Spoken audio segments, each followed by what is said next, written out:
मग ते कोणती पार्टी असो आणि त्या पार्टीच्या संघटना असो. तसेच अ, कित्येक वर्ष काम करून त्यांना ग्रॅज्युइटी आणि पीएफ सारख्या सुविधा भेटत नाही, असे सर्रास कायद्याचे सुद्धा उल्लंघन या ठेकेदार करतात.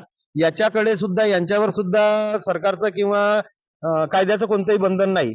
अतोनात उठसूट काही करतात, कोणावरही खोटे आरोप लावून असे कामगारांना त्रास देण्यात यावे, यासाठी कामगार पद्धती, कंत्राटी पद्धती बंद करण्यात यावी, अशी अ, आमची मागणी आहे. योद्धा एक्सप्रेस न्यूज तर्फे आम्ही हे पूर्ण कॅम्पेन पूर्ण राज्यभर चालवणार आहोत.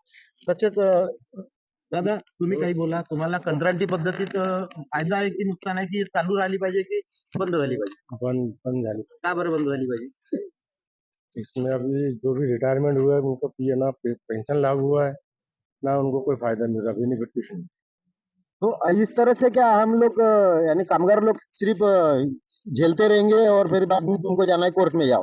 कोर्ट में 20-20, 30-30, 40-40 साल हो गए, लोगों की पेंडिंग केसेस, उसमें निर्णय नहीं मिल रहा, लोग मरे जा रहे हैं.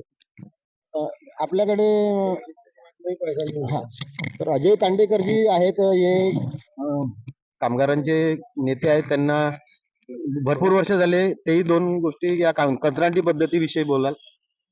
कंत्राटी पद्धतीविषयी म्हटलं तर ही महानगरपालिका आपलं आन झटकत आहे. त्यांना लोकांना पगार द्यायला त्रास येतो म्हणून असे हरामखोर ठेकेदार इथं आणून ठेवले आहे आणि हे हरामखोर ठेकेदार सर्व कामगारांचं शोषण करत आहे. तर हे शोषण बंद झालं पाहिजे आणि हे जेवढे कंत्राटी कामगार आहेत त्यांच्या महानगरपालिकेत समावेश व्हावे अशी मी इथचे नेते असो किंवा इथचे आपले जे अधिकारी आहेत, मोठे मोठे आय एस अधिकारी किंवा कामगार अधिकारी यांनी या कामगारांकडे लक्ष ठेवावे आणि यांना न्याय मिळवून द्यावा अशी मी विनंती करतो.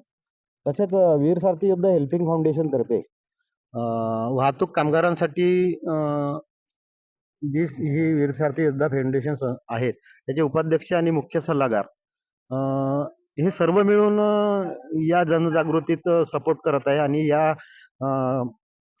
खूप मोठ्या अडचणीतून कामगारांना बाहेर काढण्याचा प्रयत्न करत आहे.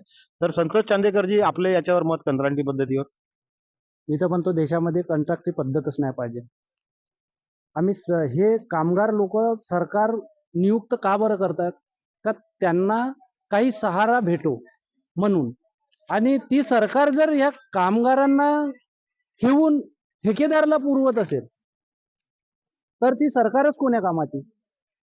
ती कोणतीही राहो, मग काँग्रेस राहो का बीजेपी राहो, ठेकेदार पद्धतच आपल्या देशामध्ये